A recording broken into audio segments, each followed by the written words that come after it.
तर कसे आहेत मित्रांनो, आज बी आले होते फर्निचरवाले, त्यांचं काम करत होते ते. आणि आपली भाची बघा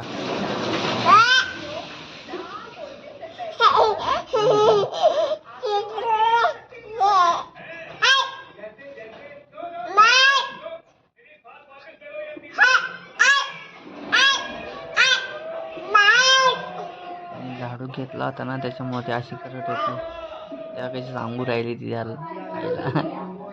ही आपली छोटा पैलवान आपली भाची आहे. ती एक मोठी, ही एक छोटी. हा छोटा पैलवान आपला. चाललो होतो मग आता आर्याला घ्यायला. आला मग निघालो आर्याला घ्यायला. तर पाऊस होता थोडाफार, बंद झाला तर बरं झालं म्हटलं. 2 जण होते, एक भाचा आहे, एक चुलत भाचा आहे. एक भाची, एक चुलत भाचा आहे. हे आली पा, कशी बॅग बिग घेऊन आली आहे. चालले दोघी. थांबा म्हटलं, तुम्ही मला गाडी काढू द्या आता पहिले. दोघी काही करत होते, मला बसव. चला मित्रांना, भेटूत पुढच्या व्हिडिओत.